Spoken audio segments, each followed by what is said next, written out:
Hello, welcome, and thank you for joining us. This is the Turn 4 podcast.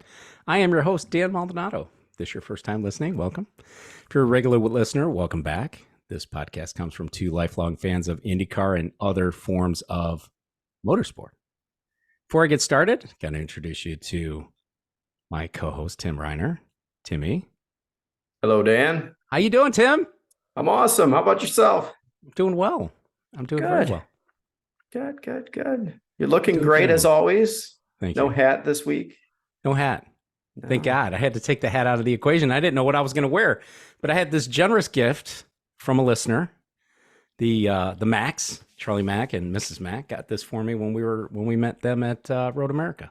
It's lovely. So I like it. I figured I got to throw this into the rotation, and give my shout out, my thanks to the Macs for such a generous gift. I appreciate that. So Yeah. And we didn't coordinate because we're looking like Christmas. we are. We are. I love it. So, you know what I haven't seen on you in a while is that wonderful Lululemon IndyCar thing that you bought when we went to Indy GP. It's been too hot. I can't wear it until it cools off. It's nice now. Yeah. It's good now for it. Yeah, but my office runs really hot, so Does it? I have to wait a little bit here. Right. I wore it the other night though. It was cold. I think it was Friday night. I was out, went to a restaurant with the fam and had it on. So I've been wearing it. I do like it. It's very dapper. I'll put it that way. It is. It's nice. I get a lot of Glad looks if I'm you're wearing getting a it. lot of People wear like out. looking and they're always looking at that. You know why? shoulder to Because see they're what like, this is. "Who's the dude?" As you walk by, that's what it is. No, that's not the Yeah. case. They're wondering what the logo is on my Who's the arm. dude? Yeah. So for those of you that don't know, it's the Indianapolis Motor Speedway logo. So That's right. yeah, it's awesome. It'll be on shortly, maybe next show. It will be. I'm still in short sleeves. I know it's cool, and I am in the Too. basement. You're not, and so it's not warm in my office by any stretch. Timmy, we got a pretty good race to talk about. Yeah. But before we get into Laguna Seca, got to reach back to Portland because I did throw out a question to the listeners last week and asked if Palou would have taken that seat at McLaren if he was successful in getting out of his obligations with Chip Ganassi Racing. Would he have gotten a win? And the answer was overwhelmingly yes. I do say though that Spencer and Phil, who's a regular listener on the YouTube side, are split between the 500 victory or not. So Spencer, I don't think was as confident that he would have gotten a 500 victory there. Nonetheless, everybody thinks so. Charlie Mac included. Charlie says, would have raised the bar there at Arrow McLaren. I totally agree with that. Tim, how do you feel about it? I don't think I asked you last week. Oh, you did. And I said that he would have got a win, if not two. And you questioned me on that. So There you go. that's why we threw it to the listeners to see. I if never they listened to the show. agreed with me. So had I listened to the show, or if I ever listened to the show, I guess I probably would have known that. My bride Yeah, does and if I listen to the remember show, correctly, you were thinking no, but is that incorrect? We need to go back and listen. I think I'm a We might have hard to have a listening maybe. party, you and I. Yeah. Yeah. I think I'm a hard no. Or a hard maybe. I don't really know. I thought you were hard no. Yeah. I think right now I'm a maybe. You're a maybe now that you heard that's from a way to everybody else, and straddle they the kind of gave fence, you yeah. their take. You're like, well, Yeah. maybe I'll rethink this a little bit. I think he Yeah. would have definitely. He shows his speed and his presence and being able to take the car and do what he does. It's amazing. So yeah, It is amazing. You think of this, Arrow McLaren doesn't have a win on the entire season. Which is shocking to me. It's shocking to me. I thought the Felix Rosenquist jersey was going to make another appearance today because I thought that maybe Felix would just take off from the start and lead this thing, but Yeah. nope. And if I had told you there were 4 teams that won this year, one of them you would have picked would have been Arrow. I would have Not never picked Ray Hall RLL, Letterman. Yeah, Yeah. in 10 tries. So yeah, I got Andretti, you got Penske, and you got Yeah. Ganassi, and you got Ray Letterman Lanigan. So Yeah. no Arrow McLaren. Yeah, I know. That's going to be a bust of a season if you think about Zach, sort of taking it all in and sort of looking at the year and going, we didn't do what we set out to do at all. Yeah. It's funny. I had this text back and forth with Spencer over the weekend, I kind of chalk it up to growing pains. And I don't think Spencer agreed with that necessarily. And I could go back into the text, but we'll leave it there. Maybe we could talk about it during the off season, but, cause we always need topics in the off season, but, I still chalk it up to growing pains. I think adding the third car, they added so much extra staff, and we're still trying to bring things together and trying to find what this integration with the F1 side brings to the IndyCar side and things like that. So I think that, to me, I still look at it like it was a bit of a growing year.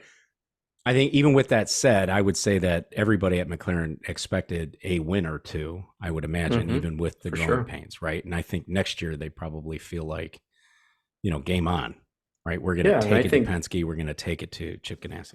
potentially maybe even a championship run by award, which didn't happen. So No, you look at that and go, wow, a victory would have been nice looking back on the season. But I think going in, it was a little more than let's get a win. I think it was let's get Rossi up to speed as quickly as possible. In the meantime, we've been working with Felix as well as Pato, and we're gonna take a few wins here and maybe have a run at the championship with award.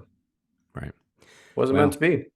I know, there are no moral victories, but I think award finishing, right, fourth ahead of Joseph Newgarden, I think is something to be pretty proud of. No wins. Yeah, I think so. Finishes ahead of Newgarden. You'd like to get a win on this season too, though. But yep.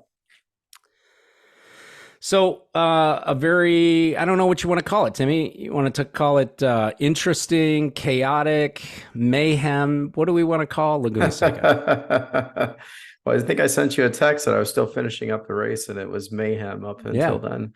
It was super chaotic. I don't understand the restarts. I'm really confused on what was going on there at the restart and how the last turn of the track is the corner that has everybody getting into an accident, at least the majority of the time on restarts. Like, I don't understand the rule there. I understand it, but I don't understand why the rule is what it is when it comes to that, because I think that was the cause of a lot of these yellows. I'll put it that way. Yeah. The rule as it stands is, you can go as soon as the green flag drops, right?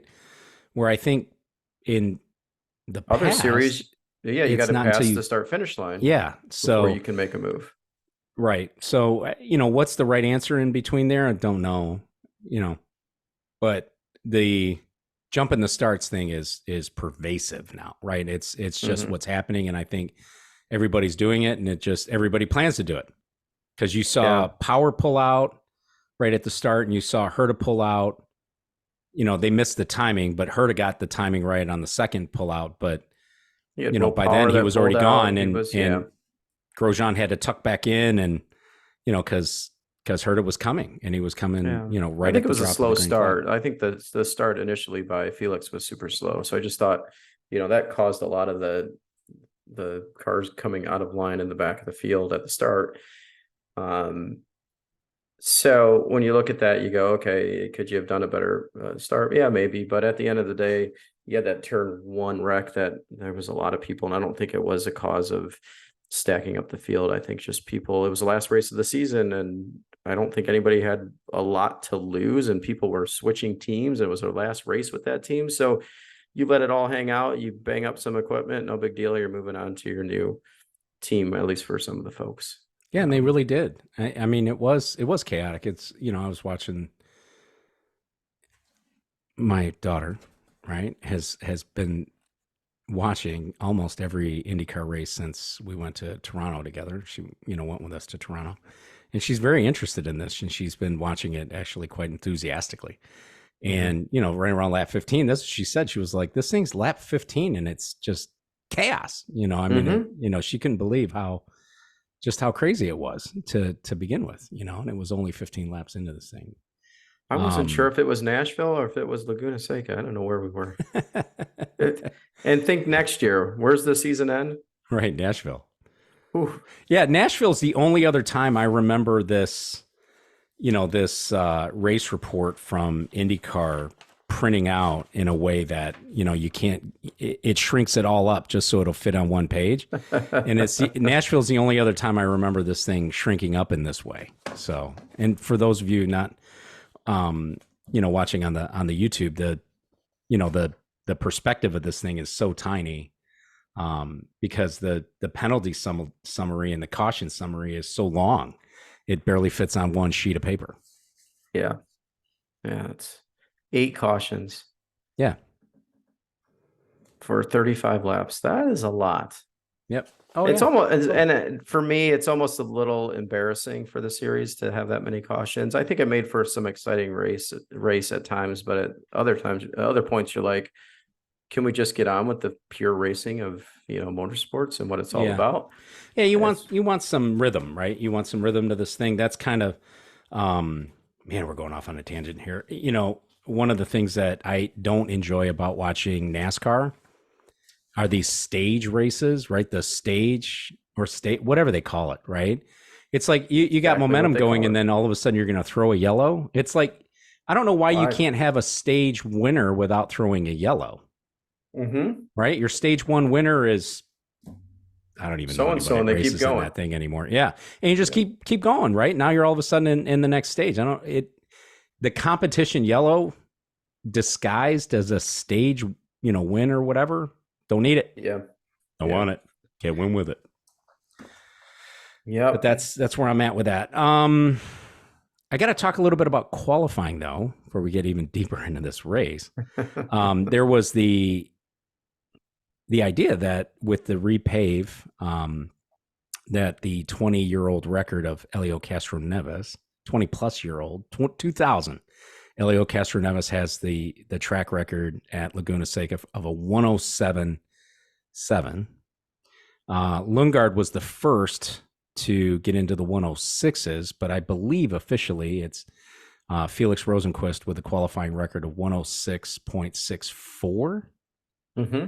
And he beat Scott McLaughlin at a 106.65, 100th of a second. That Felix takes pole, but more importantly, takes down this 23-year-old record.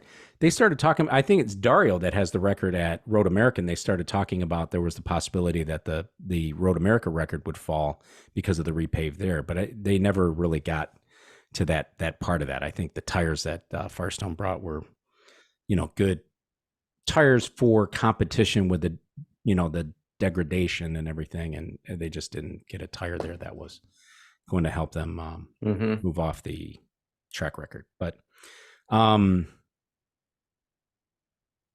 the end of the day, very chaotic and mayhem filled day. I mean, you've got Scott Dixon who takes victory, three in the last 4 races. Yeah.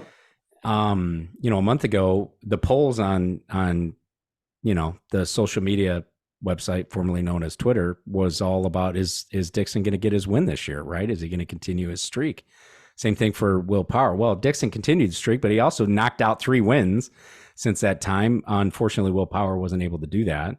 But, Dixon takes victory, very unexpected given the chaos and the fact he had to serve a penalty early in this race, which was also, very un-Dixon-like with that penalty. I don't think he agrees with it. I don't think the booth agreed with it. Not that it matters for anybody because, the race stewards felt that there was need for a penalty there, and it was with contact on Rinus VeeKay.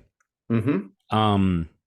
Nonetheless, I'm not passing judgment there. I don't think he was the one that made this car go sideways. I think he got into Herta. Right.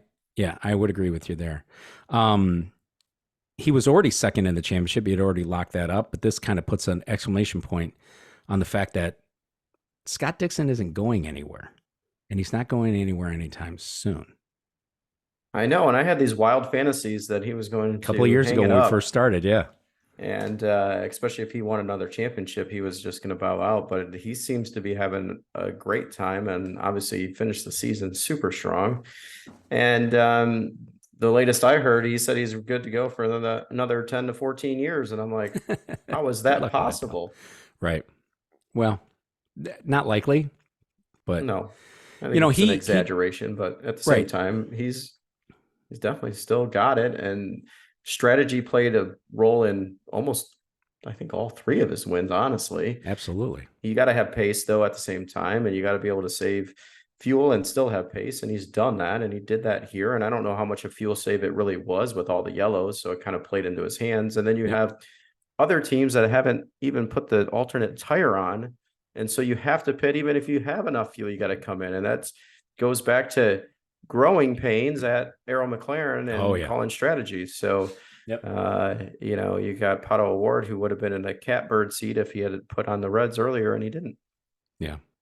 Yeah. Again, right. Strategy and a little bit of luck. It just didn't work out for him.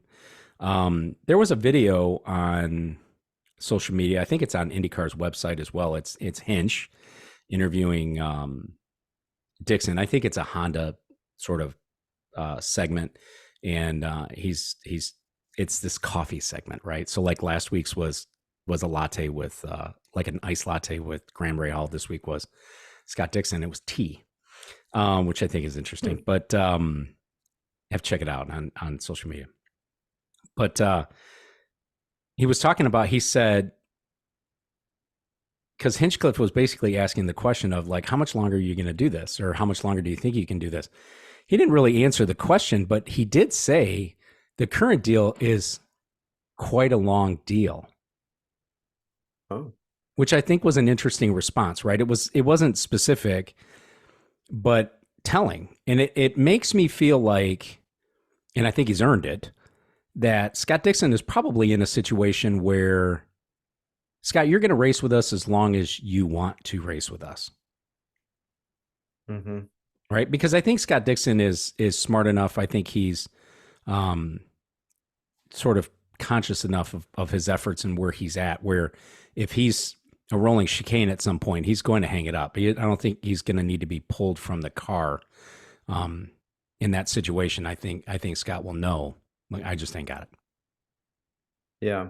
And I think he'll But think step out of of that this, car. like I always think you're near the end and you're kind of reflecting and on what you've done so far. But if you go out next year, let's just say you're Scott, Dan, we'll make you Scott this for this little segment. If you go out next year, you win the 500, you win the championship, you've got a few other victories to sort of stamp the season as a super successful one. Do you then consider that you're done, or do you feel like if you're Scott, you're still competitive and you want to stay out there and do your thing? I think I'm not going to answer the questions because I posed it to you, but I think I've sort of changed my tune on this. No, I'd come back, like do a John Elway type of thing, where hey, I won the Super Bowl. I'm good. I'm ready to walk away. MVP, whatever happened. No, yeah. I think if you're Scott Dixon and you're still operating at that level and you can still bring it to these young guys, right? And the young guys on your team, I don't see any reason why you wouldn't continue to come back until you feel like, all right, I don't have the energy anymore to do this. I can't keep up with it. Yeah. I can't keep up with the grind. I can't keep up with everything that I need to do. And it's now starting to show on track. And Yeah. I think that's when you walk away. He has nothing to prove at this point, right? It's all icing. He's had a wonderful career, seven championships. I mean, he's had an amazing career. So they're walking away right now. There'd be nothing to lose or nothing there that would say, oh, it's too bad he didn't, I'll give you an example. Elio Castroneves, great career, 4 Indy 500 championships, no series championships. Mm-hmm. It's very interesting. It's the only gap in his resume. Yep. And that chapter is closed, right? It's all about number 5 at this point. So, yep. Yeah. And he had a terrible race, speaking of his race, but yeah, I don't think Elio has anything to prove. I don't think anybody's going, oh, he didn't win a championship. I think it's more defining. But it's the only gap. I was going to say, but winning the 500 is more defining in a career than winning a championship. Absolutely, and that's my next statement is the only gap, if you want to call it a gap for Dixon, he's only one time Indy 500, but at least he's got one, right? Mm-hmm. At least he has one, but he only has one. Yeah. So and if you want to find a gap, coulda, woulda, right? Yep. Should have had some other ones. Yep. Should have had the one 2 years ago when he was speeding in the pit. Yep. Yeah. Right. Definitely. 1 kilometer. Yep. So, second place in this race goes to Scott McLaughlin. I'll tell you what, if Dixon was lucky, to win this thing, McLaughlin should be out betting on Sunday night football, Monday night football. He should be buying Powerball. He should be doing everything because he was super lucky.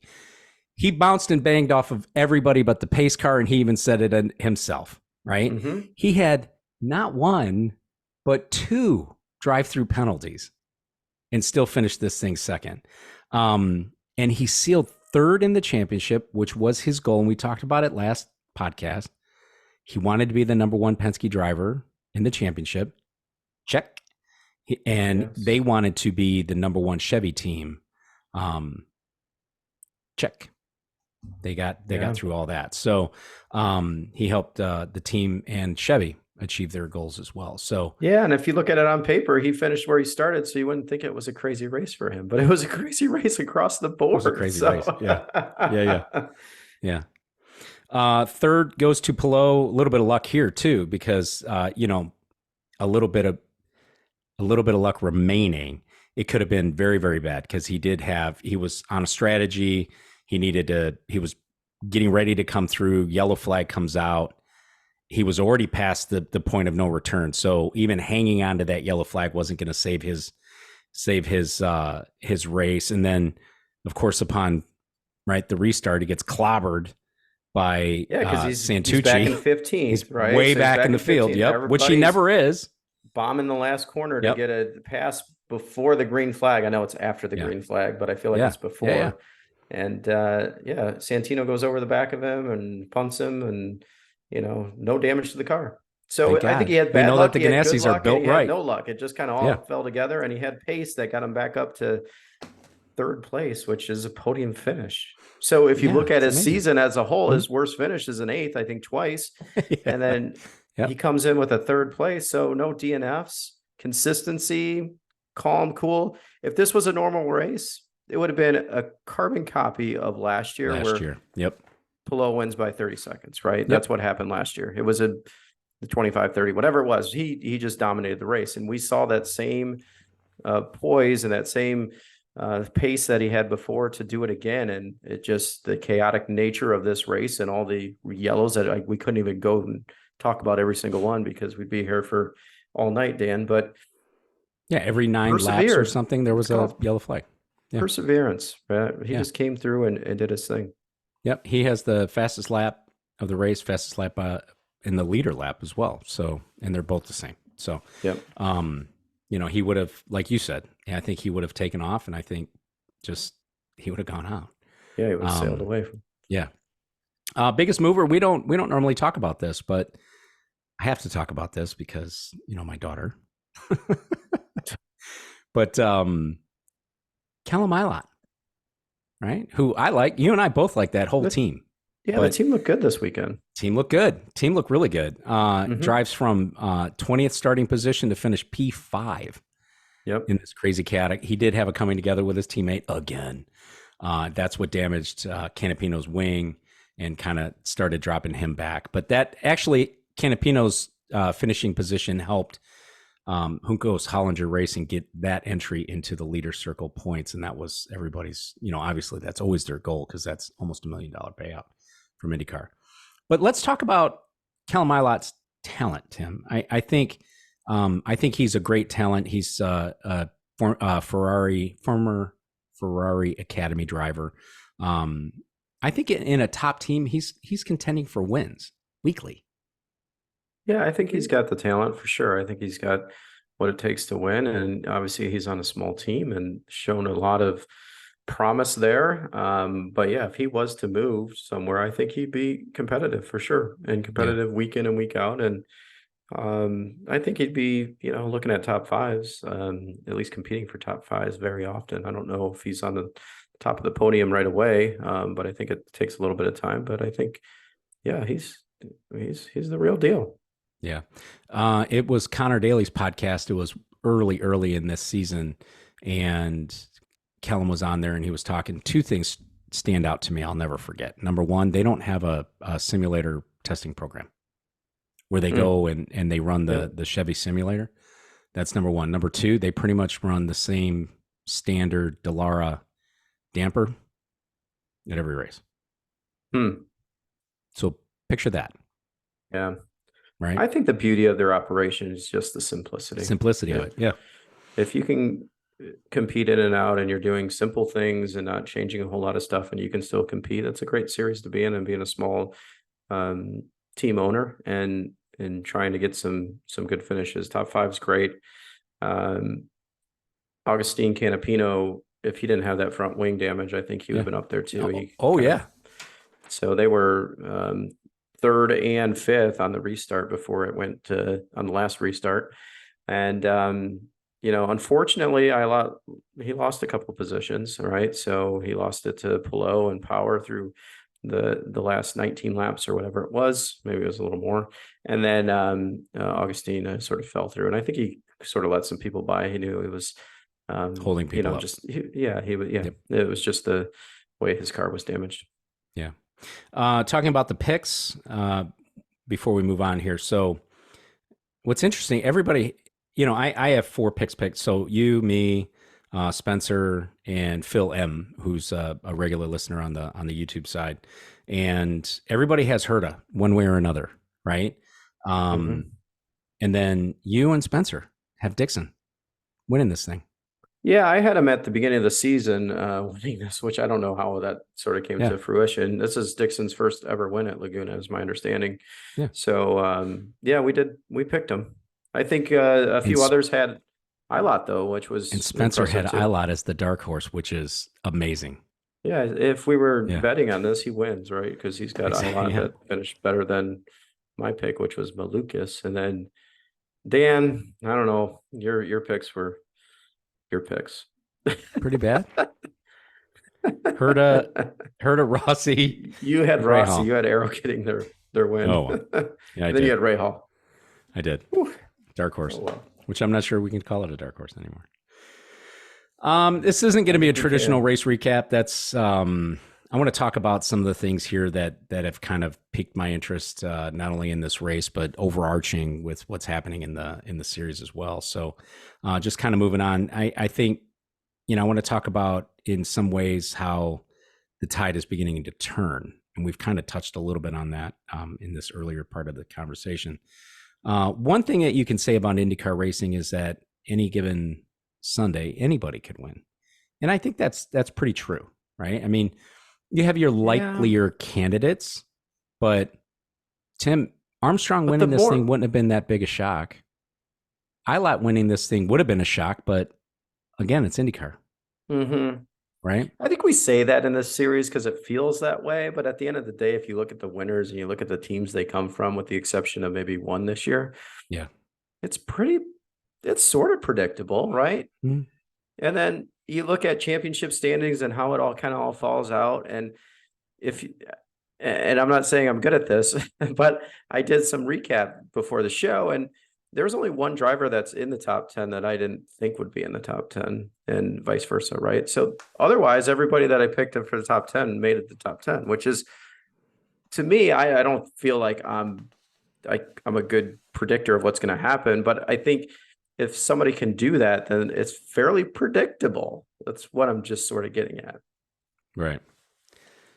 We'll have to come back to that when we get to the championship stands. I was shocked, honestly, Dan. Yeah. I was totally shocked.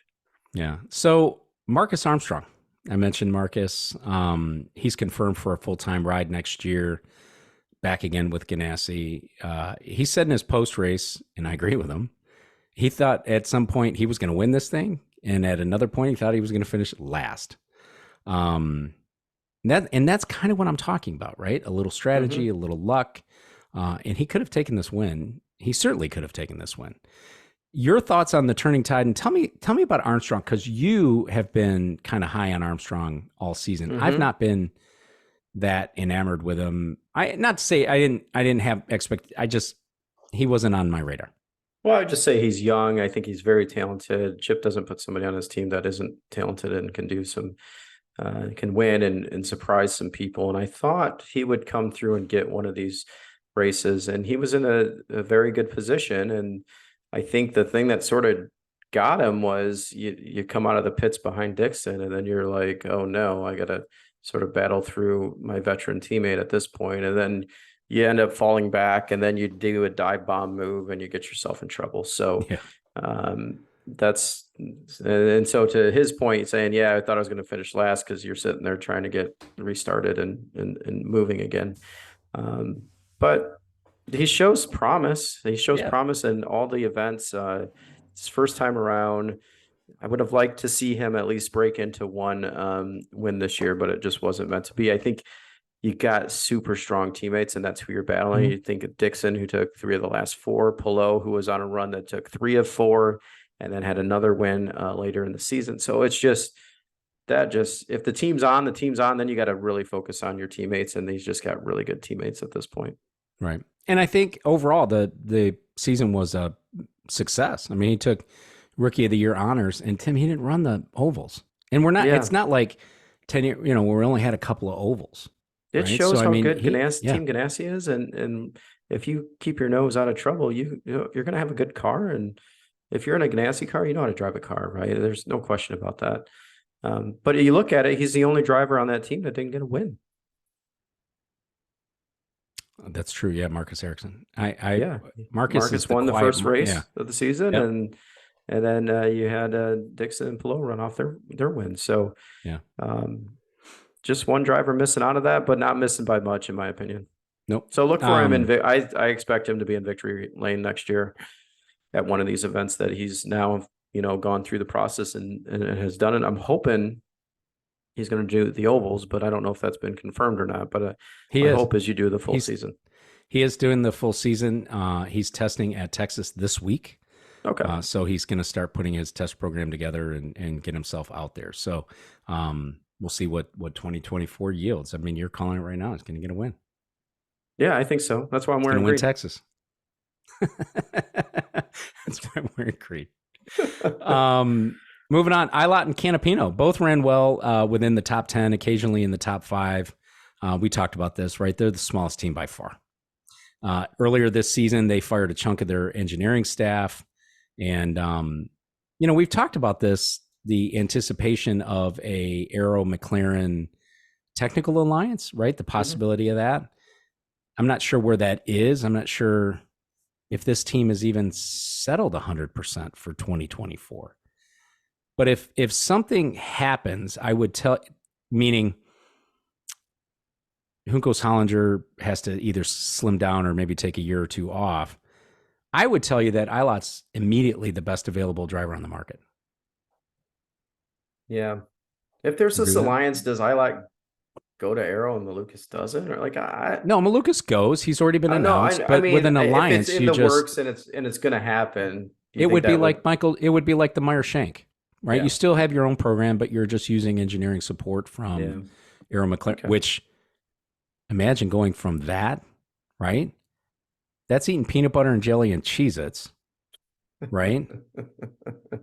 To, roast Caviar? beef and yeah, I mean, and your favorite Cape Cod potato chips, right? Oh yeah. I have So a bag in the no doubt. cupboard. So, but that's going to be a big change for them if that does come to fruition on that thing. Here's the deal though. What if Canapino? We keep talking Mark Miles. I've been giving Mark Miles a lot of business on Twitter, because of the, when you see him speak, he's always, yeah, it's likely we're going to do this. It's very possible that we're going to do that. And I can imagine a time where we'll be doing that, whatever, dude.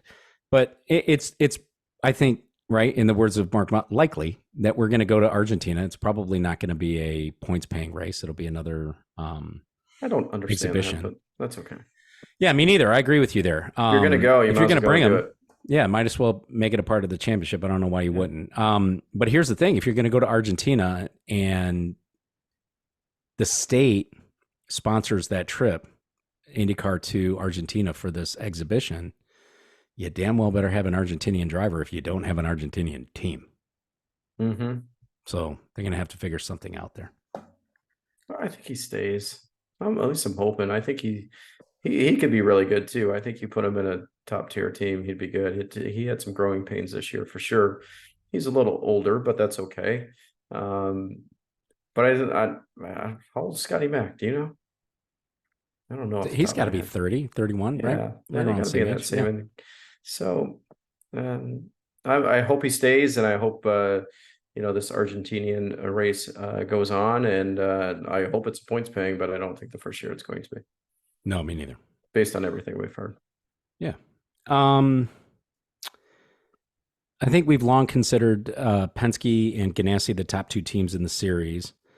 I'm a Penske fan. You've pointed that out several times on this podcast. Um, do you agree, Tim?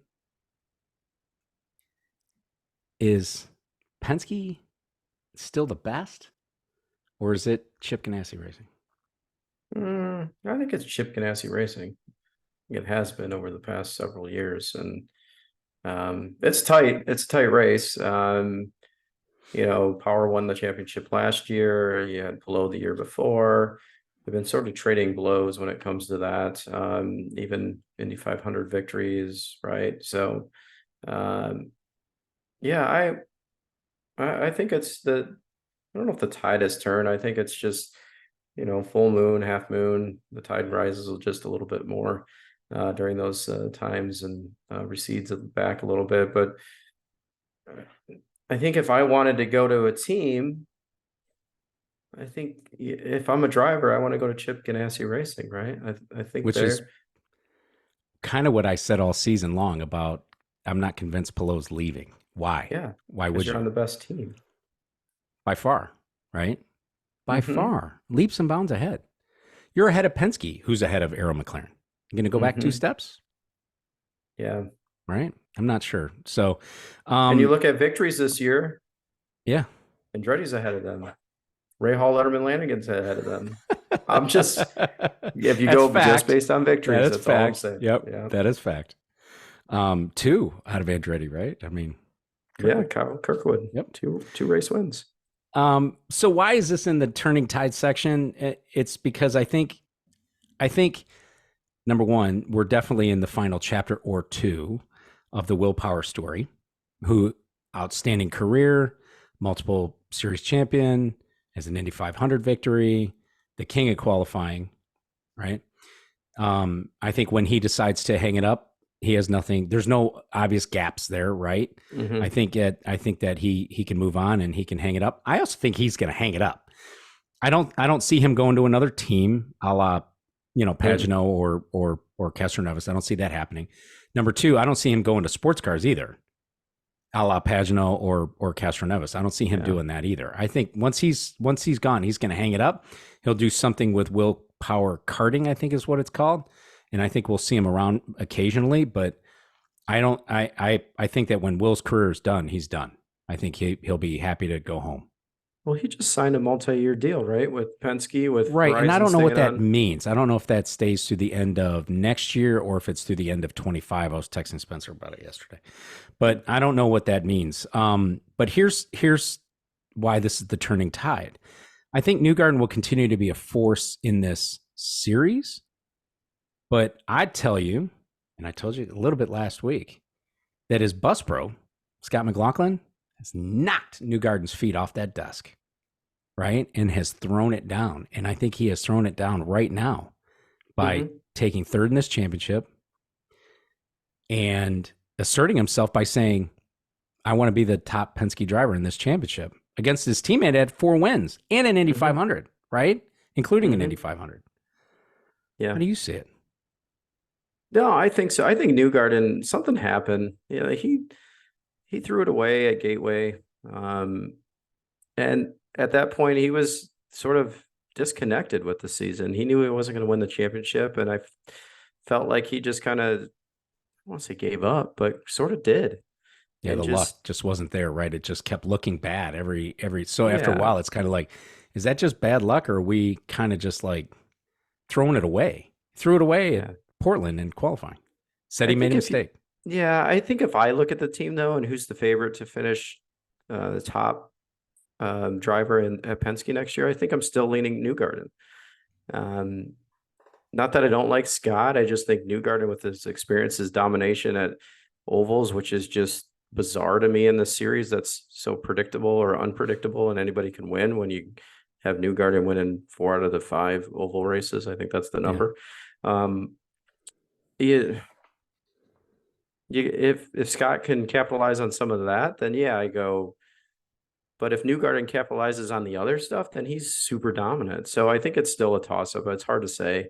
But if I had to do it today, I would still say Newgarden's the guy. But kudos to Scott McLaughlin for finishing, third in the championship. And bummer for Newgarden for what he did in order to fall to fifth.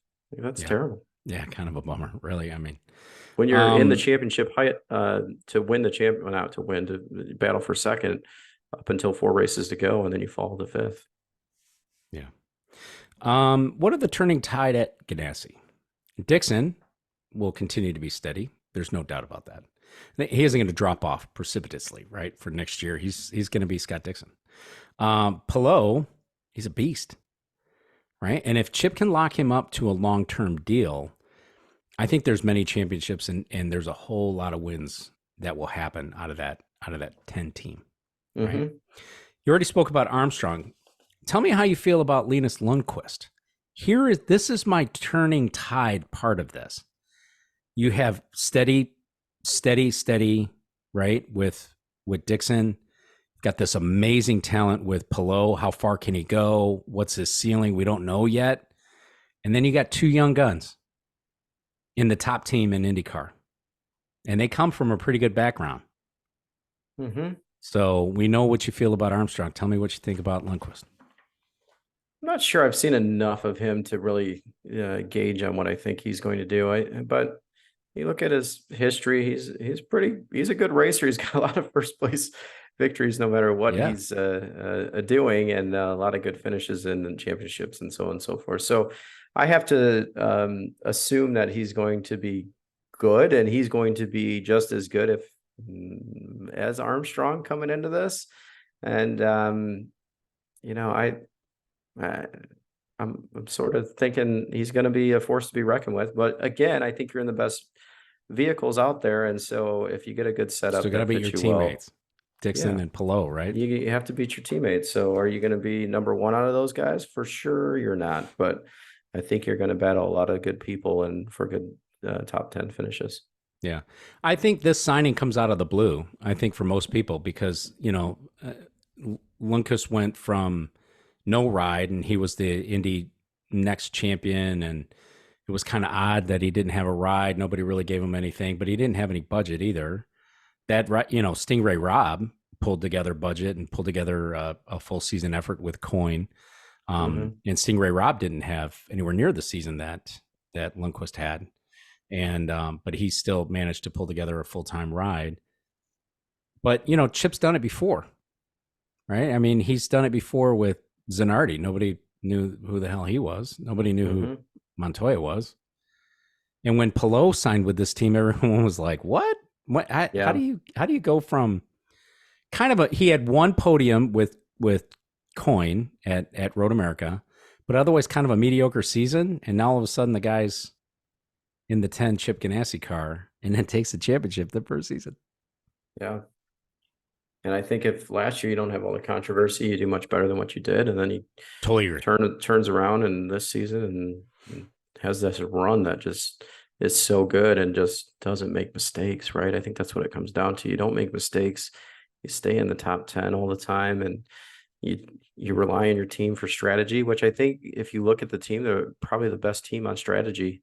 When you look at the entire field. And so, and not, I'm just saying Ganassi Racing for strategy, and you trust in them, and you support the team and the guys, and you come out and drive the wheels off the car. Yep.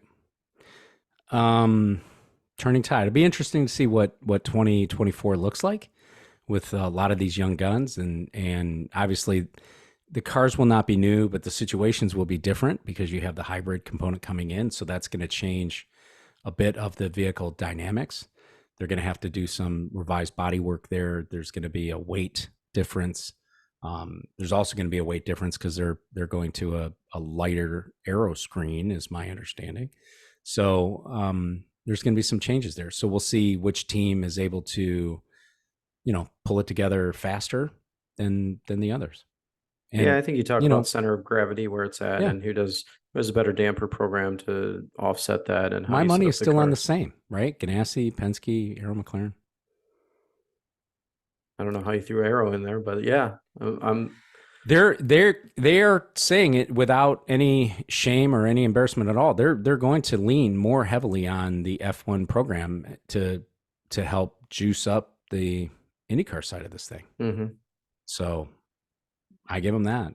If Yeah, anybody can pull right a custom damper program together and do the yeah, I appropriate would think testing so. for it, I think you would think it would be them. Yeah, I just think you can't take away years of experience that the other teams have in doing it Totally agree. and Yep. doing it right and And that's being but able to that's the make people tweaks. side of it, right? Hmm. That's the people side of it, and I think they've done a pretty good job on the people side over the last 18 months. Um, they're losing. It's Billy Vincent, who's Rosenquist's strategist on that team, but they have a longtime Penske guy that is leading that team right now. So there's some institutional knowledge there that they ought to be able to at least have enough in house that they could be able to put that together, but nothing to the degree of a Penske or a Ganassi. Hmm. After Portland, there was so much talk about cautions and consistency and calling penalties. Well, drivers, mess around and find out, because I count 17 penalties called, and by far the most I've seen in any IndyCar results summary. We were talking about it earlier. Thing did barely fit on the sheet. 8 avoidable contact penalties called, including Dixon, who's our winner for contact with VK. We talked about that. 2 penalties each on second place McLaughlin, fourth place Power, sixth place Lundgaard, and seventh place Rossi. So that's an amazing achievement given the fact that they had 2 penalties called on each of them. Yeah. Uh, IndyCar also didn't hang on to the yellow flag in response to Herta and Malukas coming together at a time that Palou might have benefited by that, but I think kind of a little later on reviewing this, he was already past the point of being able to get in the pits in time, so he wouldn't have been able to do that. He wouldn't have benefited necessarily by that more liberal call like you had in Portland, where everybody was complaining, right? Hey, Canapino was out there. They held on to that yellow flag. He wasn't in a great spot. I don't know what IndyCar's doing. Well, guess what? They threw the yellow pretty quickly. Yeah, and they kept saying the difference was it was contact between two vehicles rather than just the single vehicle going off. So I think if it Yep. was that situation, you would have maybe left it green, but I don't like the whole idea of leaving it green. I think if someone's in a bad spot, you got to throw the yellow just to be safe about it. We talked about it last week. To your point, Award had just come in right before that incident happened, and so Palou would have had to do an entire lap, which means the entire field would have had to go by that incident before Right. you could throw a green if you want, or a yellow if you wanted people to have the opportunity to pit, and it's just not safe in my opinion. And I think IndyCar was trying to be consistent, is what I heard with if there's an incident involving more than one car, it goes yellow immediately. Right. What was surprising to me was there was only one penalty called on Elio Castroneves. Tim Castroneves was all over the shop, man. Right, to quote You Dixon. needed off-road tires, yeah. Man, he was everywhere. I cannot believe how much action he saw in this race for his final full-time race in this series. He was everywhere. Hmm. And Tim, he came back on track and almost took out Palou when Palou was leading this thing. I know. And the booth that gives him the benefit of the doubt, which is fine, right? They were like, "Oh, he couldn't see Palou coming." Right, exactly my point. Why he knows he can't see there, and he didn't wait for anybody in the booth, in his own pit stand to say, "All right, dude, you're good." Yeah. No, you just come back out, go across track, and there's Palou avoiding him. Yeah, it's just bizarre. Yeah, Really just a bizarre race for Elio altogether. And unfortunate. You'd like to see him do well coming out of a full-time ride, but he'll still be stout at Indy as long as Meyershank has a good package, and we'll see if he can get his number 5, which I think it's a stretch. It's definitely hard to win that, and to come off of especially as you come off the yeah, couch and you do the 500. yeah, And then I think it's really tough. And I think you said it. He's our age, so he's up there. he's up there. Um, Overall, though, I enjoyed the race. I really did. I know it's funny to say, but I really did enjoy it. And, you know, at the end of this thing, you know, Will Power, his comments during the post race, he said it was old school. All right. It was old school with yellows. And, you know, he was talking about the physicality of the race. It was fast. There was a lot of Hmm. action there. And I mean, honestly, Tim, there was a point there. I don't know who the hell's going to win this thing. I was wondering who was the next guy going off the track. I was like, oh, here we go again. Right. We're going to try and get another restart. And here they're Yeah. passing on turn 11, whatever it is. And Yeah. there you have it. And so I it think the was best Baja frustrating. award For goes to me, Santucci, though.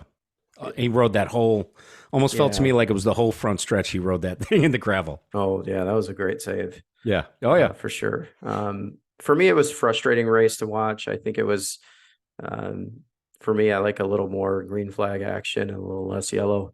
I enjoy the rhythm, as you mentioned, of a race and the rhythm and how strategy plays out. I think when you have that many yellows and it's true if what you named off, if you have that many yellows, you got a penalty. It doesn't really matter because it's going to cycle back to you because of just yellow after yellow. You're going to get caught up. People are going to pit. You're going to move up. That's why I think you saw some of the drivers that had a lot of penalties still finish up in the top 10. Yep. 8 total yellow flags for 35 laps. More than a third of the race run under yellow. They had to refuel the pace car. Yeah. Dude, that was no joke. I almost fell off the couch. I I know. was like, what is going don't think on? I've ever seen that before. I don't think I've ever seen that before. And if they'd have been out there running that Corvette, they'd have filled it up twice, right? Because they had to fill Yeah. that Civic. Yeah. It's supposed to get great gas mileage too. Certainly better than the Corvette. Yeah, interesting. Yeah, it was a great shot by the NBC crew to show that. Yeah. 18 drivers listed under the yellow flags for contact, with only the two and the well, we talked about who's listed Which twice. network did you watch on? Did you watch Peacock or NBC? I did until I watched NBC until they broke in to talk about Michigan State, and then I Oh, went okay. to Peacock. Yeah. So I was watching it recorded, so I was like, what is going on? Like we had that interruption here yeah, in Metro yeah, yeah, Detroit. So yeah, yeah, yeah. yeah. Want to walk the grid with me, Timmy? Yeah, let's do it. Congratulations to Christian Rasmussen, driver of the number 6 HMD Motorsports Indy Next entry, for winning the 2023 Indy Next Championship. 5 wins, 4 poles, 11 top 5s, 13 top 10s. I call that domination, Tim. What do you call it? It's domination based on what you just read off. Heck yeah. That's impressive. Does he get Congrats. in a car? What's that? Do you get in an IndyCar next year? I don't know what seats are available. You still have Ed Carpenter Racing, the 20. Mm-hmm. What else you got? The Andretti, the 29 or whatever. You got Malukas' seat, right? Yes, you have that one too. Yep. Yeah. Do At you Cohen. have a fourth Andretti car, or is that That's what I'm saying. That 29. It's not been announced okay? yet, and they Yeah. keep talking that they would possibly go down to 3. I don't think they're doing that, but possibly go to 3. But you know, who knows? I had mentioned that several years ago that should do that to, sort of get the wheels back on the cars. And but that car is grandfathered in for the winter circle, right? Yeah, and I would imagine that if they decide not to run it, that's it for that. Yeah. Yeah. Congrats are also in order for Chevy, who sealed their 8th manufacturer crown in 12 years. Tim, that's a big deal. It is, I guess. You guess that's a big deal. I guess. I don't know. I 'Cause look at the Honda- results we give and you don't Honda- have I as many do. wins as Honda. I feel like Honda's more spoken about, but you've got 8 of the last 12 years. I don't know. I got to look at the math, see if that's It's a big accurate. deal. It's a big deal. Yeah, I don't know, wouldn't man. like if you would coming out of the blue watching the season, you'd say who won the manufacturers championship. Who would you say off the top of your head? For this year. Yeah. Oh, I would have said Honda. Hey, you I got know, so I Palou don't know and what the Dixon. math Yeah. works out. I got to look at the Right. numbers. Yeah. I think most everybody would say Honda. Yeah. So it's interesting they won. Yeah. I don't know. I don't know how it's possible. It's still a big deal. It's a big deal. Yeah. Elio Castroneves calls it a career as a full-time IndyCar driver. He'll continue as a 500 entrant And I think he'll do so as long as he can continue to draw interest. He slots in also as a minority owner of Meyershank Racing, and he'll be a driver coach as well for that team as they turn over 100% of their driver lineup with Tom Blomqvist and Felix Rosenqvist, the Quists, joining MSR. Tim, this is a big deal, and I'll tell you why. Yeah, please do. Elio is one of 5 remaining Champ Car to IndyCar drivers. Timmy, did you look it up? Can you name the remaining 4 drivers? I'll give you one. There's 4 drivers remaining. Elio's the 5th. I'll give you one. Pagano. His future's not settled, so he's still technically, right? And you want me to pick the rest? Who are the 3 remaining? Ooh. Quickly, tick-tock, tick-tock. Graham. Right. Thank you. He is one. I know this is ticking and I don't have him. I did not look him up. You're gonna make me guess now. I honestly, Dan, I don't know, and I'm holding the show up. So who are the other Dixon. ones? Okay, that was probably an easy guess. You know, I didn't think you were going to get Graham, to be honest with you, because I didn't get Graham. I got that from Spencer. Power. You've told me, that's how I know. Power's it. Yeah. Power was team was at Aussie Vineyards. Okay. In Champ Car. Yep. Yeah. So yeah. I could have done better. Elio's career is, of course, punctuated by his 4 Indy 500 wins. He doesn't have a series championship to his name, which is, to me, an incredible stat. He does, however, have 25 wins, 84 podiums, and 48 poles, which is kind of surprising to me, that pole number, as high as it is. And I'll thank Spencer for this last nugget. Castro Neves is the last driver in the series. Can't even read my own thing. To have raced in the 90s. Think about that. Wow. Started his career in 1998. Wow. Was interviewed by a young Dan Maldonado at the Detroit Grand Prix when it was sponsored by Tenneco, when I had no business doing anything, and I used to write for that other IndyCar website. Yep. And who did he drive for back then? Hogan? Penske. When I interviewed him, it was Penske. Okay. But yeah, he came on the scene in Hogan Racing. Yeah. So had a technical alliance with Roger Penske. Yeah. Before the race, this at Laguna, it was announced that the $1 Million Challenge at Thermal Club. I have a feeling you like this. I don't understand it. You Tell don't? me more. No. Sunday, March 24th, it will take place at the Thermal Club. There's a draw party that will embed Thermal Club members with IndyCar teams. There'll be a qualifying session, 2 heat races with top 6 from each round advancing to an all-star round. The top 5 teams will split earnings with their Thermal Club member, including the top team and the $1 million. Limited number of tickets will be sold for spectators. Interesting. Doesn't do a lot for me. You don't like these exhibitions, do you? No, let's have this season and let's have a longer season and have points races and go with it. Let's throw the $1 million on the championship or add it to Indy or add it to another race. This sounds like the boys club to me, and I don't love it. So I feel like it's like this whole like, we're doing this. The club is amazing, right? So and forgive me it's the rich playing with the rich and having their little. It goes back to card, and it goes back to what caused the series to split. It goes back to all this sort of, I don't know. I'm going to end it with, I don't know, Dan. We'll see. Yeah, I know. I don't know. We'll see. Malukas lands the coveted seat at McLaren. This was a seat formerly warmed up for Alex Palou, recently vacated by Felix Rosenqvist. HMD, interestingly enough, isn't following David to this fully funded seat at Arrow McLaren. Good for him, Tim. It's great. They don't have to follow him. I think he's a good racer. We'll see how good he really is now, right? I think he's good. And so you get pushed or elevated into the seat. I think it's great for Dave, and we'll see what happens next year.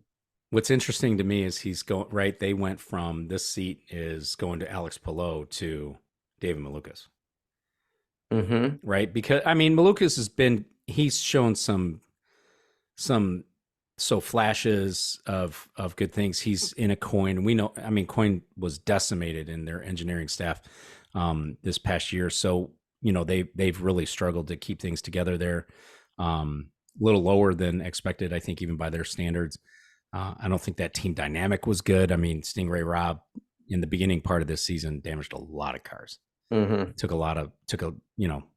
Really beat up a lot of cars there. I don't think he was a good foil to Malukas. I don't think they were working well together. I don't think they really worked together to advance the cause, so to speak. Yeah. Is Malukas a winner at McLaren next year? Nope. Wow. You don't even want to think about it? Like, you don't think he's going to take Gateway? No, not a shot. I think if you get a winner at Arrow McLaren, it's going to be Pato Award. And I think that's the guy you got to beat on that team. And if they've got the hookup, I'm going with Pato all day long. So I don't see like a lot of victories coming out of Arrow next year. It's maybe a couple, and I don't see it coming from Dave. I don't even know if I see it coming from Rossi, honestly, but that's just knock that off, because my wife's going to want to have a chat with you about that.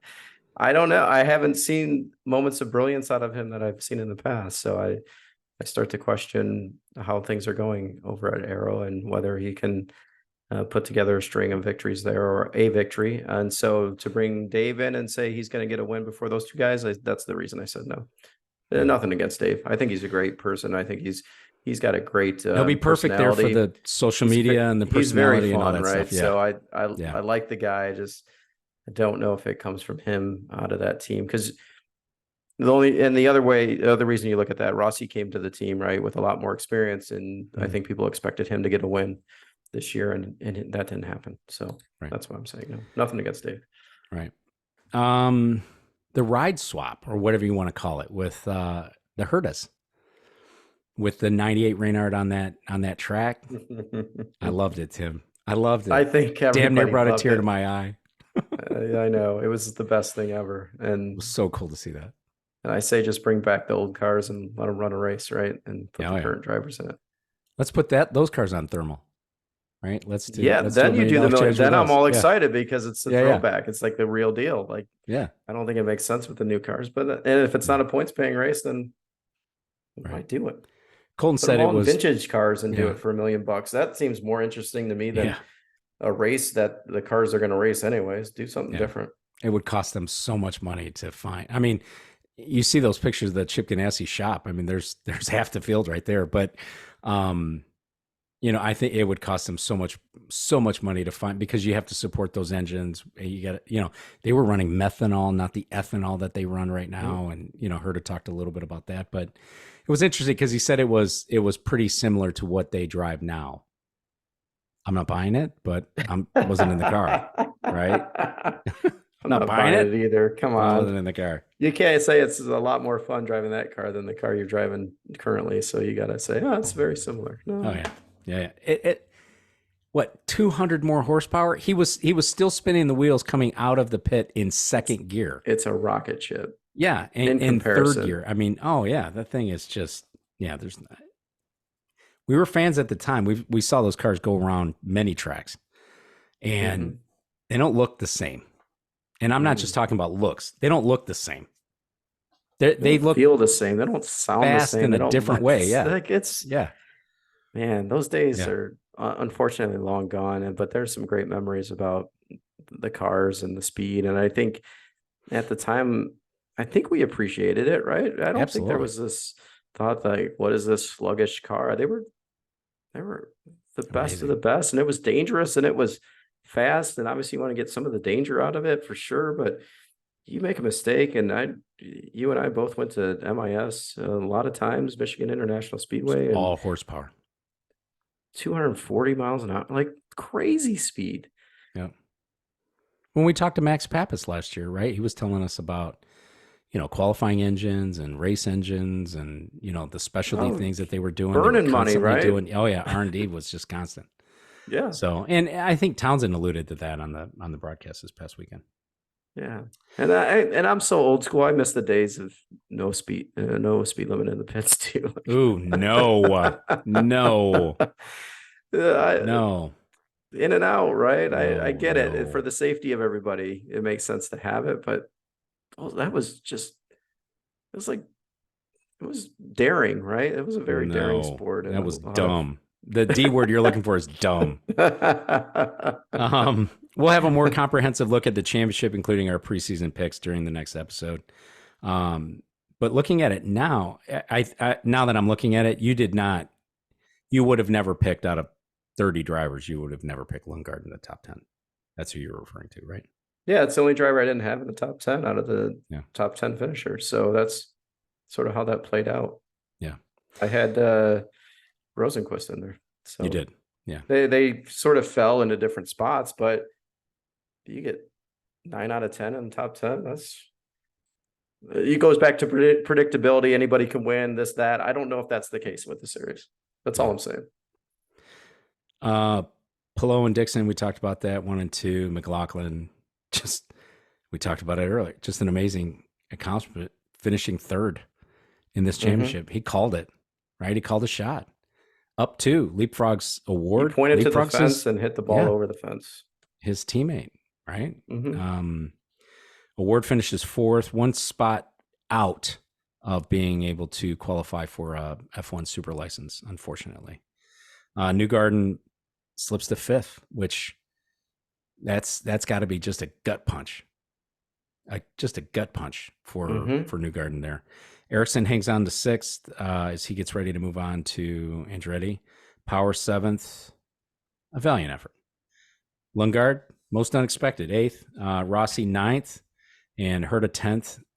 The only Andretti driver in the top 10. 4 points ahead of his teammate who has 2 wins on the season. Talk about consistency, right? Yep. We talked about it. Next year's not status quo, so I'm excited about the season already. I'm a little bummed out that that everything's over. But we do have, IMSA, which you and I both enjoy. IMSA. We have Formula One, of course. We'll get to watch Red Bull win the remaining races of the season, and who knows? Maybe some NASCAR, right? But I think they're doing playoffs, whatever that is. Yeah, I have to plan.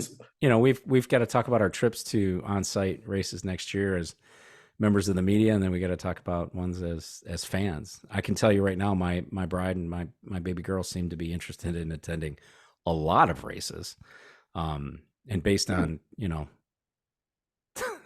some of the planning those two have had gone on recently, I'm sure that they have plans for race. They already said they want to go to the Detroit Grand Prix, which is easy because it's here. Yeah, down the street. But we're not going anywhere, Tim. Right? Every 2 weeks, like normal, we'll continue to bring you content about, like I said, F1, IMSA, maybe a little NASCAR, maybe whatever else is out there. We'll talk about something, but would love to hear from the listeners what you want to hear from us, and we appreciate you subscribing. I mean, it's the end of the 3rd season we've been doing this, but not our 3rd full season. It's been about 2.5 for us, but stay tuned. And the best way to do that is make sure that you subscribe to our YouTube channel. Make sure that you subscribe on Apple Podcasts or wherever you get your podcast. Any of them. So that a new episode has dropped. So, or follow us on Twitter. I think is it still called Twitter? Anyways, follow us on Twitter because I'm going to call it Twitter forever. Because we'll tell you when it drops. That's right. Before we go, I want to wish a happy belated birthday to the youngest of the Reiner clan. So happy birthday, young man. Oh, I'll just have some candy. Good kid. Yeah, big 13. Yep, big 13. And also happy birthday the day after this podcast will go live on 9/12 to our website partner Spencer Neff, celebrating a birthday on September 12th. Didn't know that. So happy birthday, Spence. Hope it's a great day. We appreciate all you do in support of our our podcast here and the research, and always being available on text for silly questions and crazy ideas that I have. So appreciate you always. So continue to engage with us on social media, and send us your comments on YouTube. We do appreciate those. They're fun. And P.S. Phil said he's available for a fill-in. Yeah, Phil, you might get in season opener next year. You can do the thermal $1 million run. So people don't have to listen to me complain about it. Nothing would give me greater pleasure than to sit here and listen to you complain about the thermal. We'll see how it goes. You're you're an immediate no to change, Tim, but then you come around. Yeah, right? I'm very I seem to remember having conversations with you that you had sworn off IndyCar. I'm done. Once they put the aero screen on there, it's done. This is no longer open wheel racing. I'm done. And now the guy's done 80 podcasts about IndyCar. Well, you twist my arm a little bit and I give in really easily. So no, you thought I was kidding. You didn't think I'd actually do this. As a random bike ride or something, you talk about doing a podcast. I'm like, sure, let's do it. No, we were driving home from the Indy 500. I'm sure. I don't know where I was. Mm-hmm. Yeah. And you're like, a month later, we got a podcast. Yeah. That's like, it's all set up, ready to go. Here we are. Yep. All right. Well, thanks everybody for listening. Timmy, that's all I got. Same here. Have a great evening. Catch you at the next one.